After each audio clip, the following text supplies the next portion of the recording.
Hola, ¿cómo están, podcastinadores? El relato del día de hoy se titula El extraño, de H.P. Lovecraft. Comenzamos. Infeliz es aquel al que sus recuerdos infantiles solo le traen miedo y tristeza.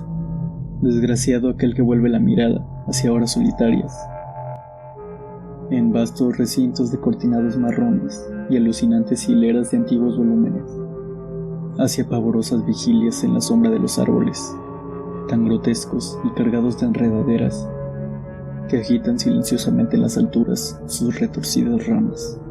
Tal es lo que los dioses me destinaron a mí, el aturdido, el frustrado, el estéril, el arruinado, y sin embargo, me siento tan extrañamente satisfecho. Y me aferro con desesperación a estos recuerdos marchitos cada vez que mi mente amenaza con ir más allá, hacia el otro. No sé exactamente dónde nací, pero puedo recordar que era un castillo infinitamente horrible, lleno de pasadizos oscuros y con altos hilos rasos, donde la mirada solo hallaba telarañas y sombras.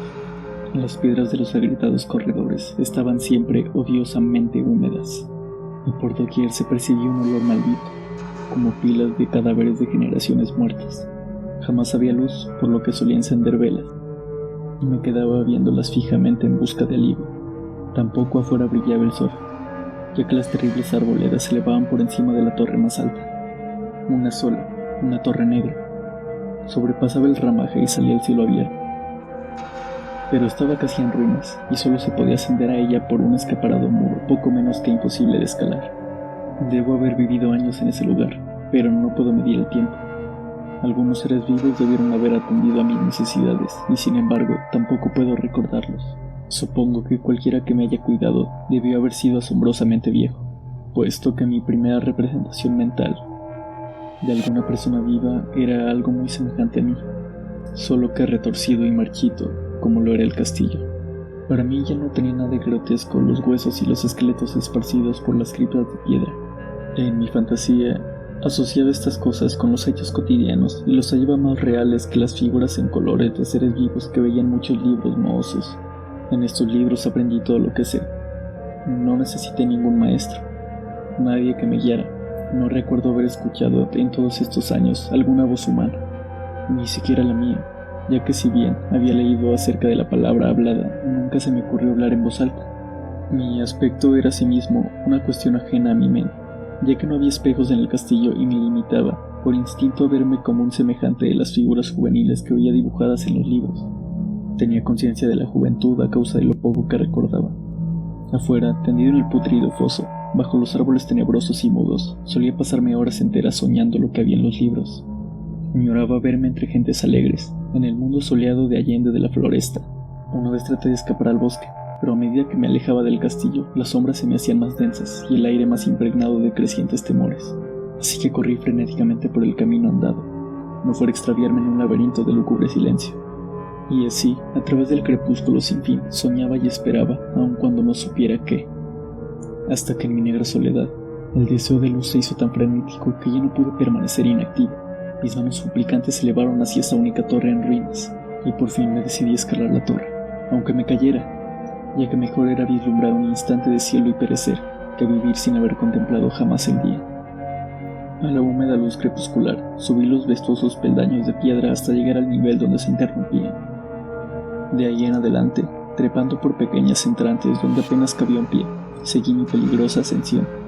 Horrendo y pavoroso era aquel cilindro rocoso, inerte y sin peldaños, negro, ruinoso y solitario, siniestro con su mudo aleteo de espantados murciélagos, pero más horrendo aún era la lentitud de mi avance, ya que por más que trepase, las tinieblas que me envolvían no se disipaban, y un frío nuevo, como de moho venerable y embrujado, me invadió.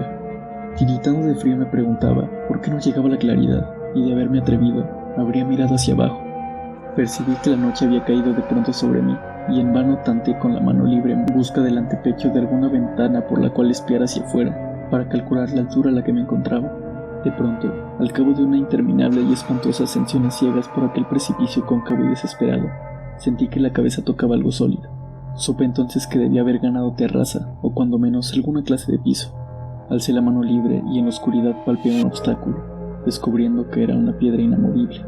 Luego vino un mortal rodeo a la torre, aferrándome de cualquier piedra, aferrándome de cualquier soporte que la viscosa pared me pudiera ofrecer, hasta que finalmente mi mano, tanteando siempre, halló un punto donde la valla cedía y reanudé la marcha hacia arriba, empujando la losa o puerta con la cabeza, ya que utilizaba ambas manos en mi ascensión.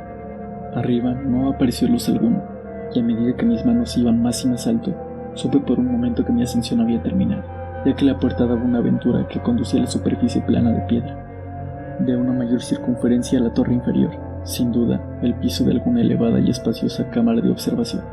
Me deslicé sigilosamente por el recinto, tratando de que la pesada losa no volviera a su lugar, pero fracasé en mi intento.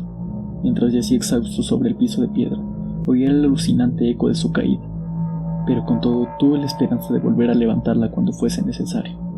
Creyéndome ya a una altura prodigiosa, muy por encima de las odiadas ramas del bosque, me incorporé fatigosamente y tanteé la pared en busca de alguna ventana que me permitiese mirar por primera vez el cielo y esa luna, esas estrellas sobre las que había leído, pero ambas manos me decepcionaron, ya que todo lo que hallé fueron amplias estanterías de mármol cubiertas de aborrecibles cajas oblongas de inquietante dimensión.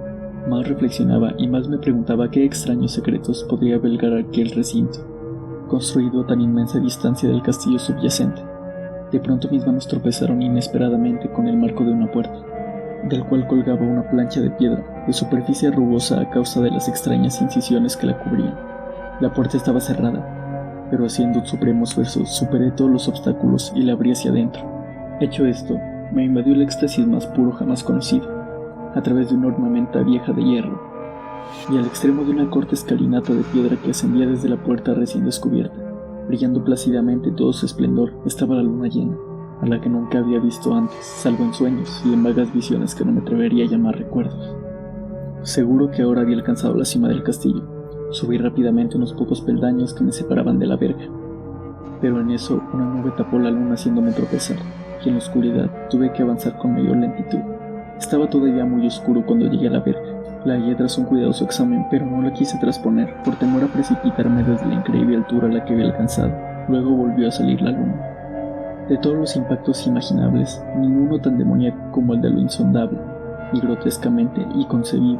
Nada de lo soportado antes podía compararse con el terror de lo que ahora estaba viendo, de las extraordinarias maravillas del espectáculo.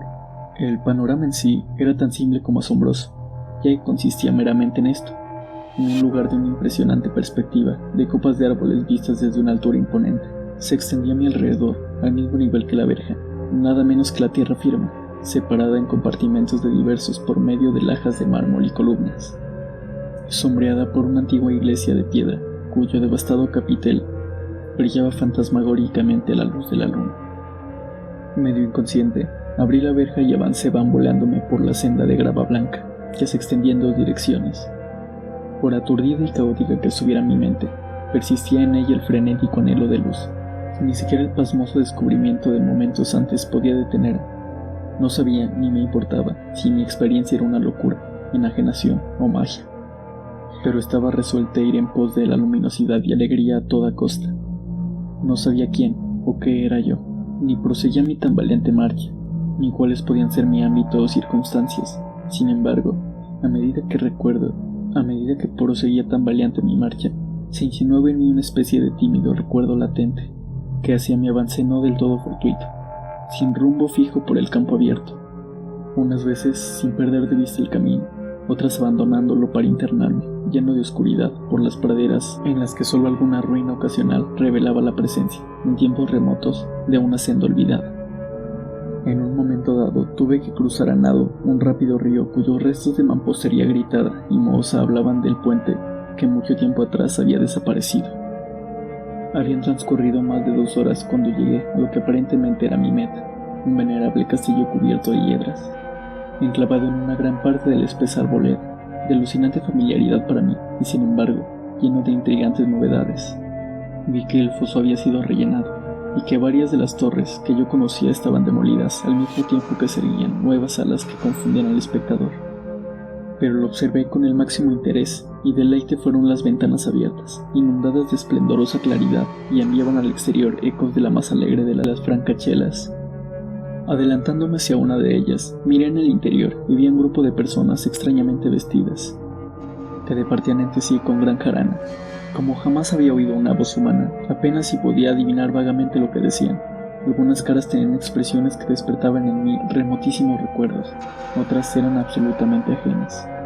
Salté por la ventana y me introduje en la habitación brillantemente iluminada, a la vez que mi mente saltaba del único instante de esperanza al más negro de los destellos. La pesadilla no tardó en venir. Ya que no bien entré, se produjo una de las más aterradoras reacciones que jamás hubiera podido concebir. No había terminado de cruzar el umbral, cuando cundió entre todos los presentes un inesperado y súbito pavor, de horrible intensidad, que distorsionaba los rostros y arrancaba de todas las gargantas los chillidos más espantosos. El desbande fue en general, y en medio del griterío y del pánico varios sufrieron desmayos, siendo arrastrados por los que huían enloquecidos. Muchos se taparon los ojos con las manos y corrían a ciegas levantándose por delante, derribando los muebles y dándose contra las paredes en su desesperado intento de ganar alguna de las numerosas puertas. Solo y aturdido en el brillante recinto, escuchando los ecos cada vez más apagados de aquellos espeluznantes gritos, comencé a temblar pensando que podía ser aquello que me acechaba sin que yo lo viera. A primera vista el lugar parecía vacío, pero cuando me dirigí a una de las alcobas creí detectar una presencia. Un amago de movimiento del otro lado del arco dorado que conducía a otra habitación, similar a la primera. A medida que me aproximaba a la arcada, comencé a percibir la presencia con más nitidez, y luego con el primero y último sonido que jamás emití. Un aullido horrendo me repugnó casi tanto como su morbosa causa. Contemplé con toda su horrible intensidad el inconcebible, indescriptible, inenarrable monstruo que, por obra de su mera aparición, había convertido una alegre reunión en una horda de delirantes fugitivos. No puedo ni siquiera decir aproximadamente a qué se parecía, pues era un compuesto de todo lo impuro, pavoroso, indeseado, anormal y detestable. Era una fantasmagórica sombra de podredumbre, decepción y desolación, la putrida y viscosa imagen de lo dañino, la atroz desnudez de algo que la tierra misericordiosa debía ocultar por siempre. Dios sabe que no era de este mundo, o al menos había dejado de serlo, y sin embargo, con enorme horror de mi parte, pude ver en sus rasgos carcomidos, con huesos que se entreveían, una repulsiva y lejana reminiscencia de formas humanas, y en sus enmohecidas y destrozadas ropas, una indecible cualidad que me estremecía aún más. Estaba casi paralizado, pero no tanto como para no hacer un débil esfuerzo hacia mi salvación, un tropezón hacia atrás que no pudo romper el hechizo en el que me traía apresado el monstruo sin voz y sin nombre. Mis ojos, embrujados por aquellos asqueantes ojos vítreos que los miraban fijamente, se negaban a cerrarse. Si bien el terrible objeto, tras el primer impacto, se veía ahora más confuso, traté de levantar la mano y disipar la visión, pero estaba tan anonadado que el brazo no me respondió por entero a mi voluntad. Sin embargo, el intento fue suficiente como para no alterar mi equilibrio y bamboleándome, di unos pasos hacia adelante para no caer. Al hacerlo, adquirí de pronto una angustiosa noción de la proximidad de la cosa, cuya inmunda respiración tenía casi la impresión de oír. Poco menos que enloquecido, pude no obstante adelantar una mano para detener la afligida imagen. Esta se acercaba cada vez más y más, cuando de pronto mis dedos tocaron la extremidad putrefacta del monstruo que se extendía por debajo del arco dorado. No chillé, pero todos los satánicos vampiros que cabalgaban en el viento de la noche lo hicieron por mí, a la vez que dejaron caer en mi mente una avalancha de anonadantes recuerdos. Supe en ese mismo instante todo lo que ocurrió. Recordé hasta más allá del terrorífico castillo y sus árboles. Reconocí el edificio en el cual me hallaba. Reconocí, lo más terrible, la limpia abominación que se erguía ante mí, mirándome de soslayo mientras apartaba de los suyos mis dedos manchados. Pero en el cosmos existe el bálsamo además de la amargura, y ese bálsamo es el olvido. En el supremo horror de ese instante olvidé lo que me había espantado, y el estallido del recuerdo se desvaneció en un caos. Como entre sueños, salí de aquel edificio fantasmal, y eché a correr silenciosamente a la luz de la luna. Cuando retorné al mausoleo de mármol y descendí los peldaños, encontré que no podía mover la trampa de piedra, pero no lo lamenté, ya que había llegado a odiar el viejo castillo y sus árboles. Ahora cabalgo junto a los fantasmas, burlones y cordiales, el viento de la noche, y durante el día juego en las catacumbas de Nefre-Ka, en el recóndito y escondido valle de Hadot, a las orillas del Nilo. Sé que la luz no es para mí, salvo la luz de la luna que sobre las tumbas de roca de Neb, como tampoco para mí la alegría, salvo las inominadas fiestas de Nitocris, bajo la gran pirámide, y sin embargo, en mi nueva y salvaje libertad, Agradezco casi la amargura de la alienación, pues aunque el olvido me ha dado calma, no por eso ignoro que soy un extranjero a este siglo y a todos los que aún son hombres. Esto es lo que supe desde el día que extendí mis dedos hacia esa cosa abominable, surgida en aquel gran marco dorado. Desde que extendí mis dedos y toqué la fría e inexorable superficie de ese pulido espejo.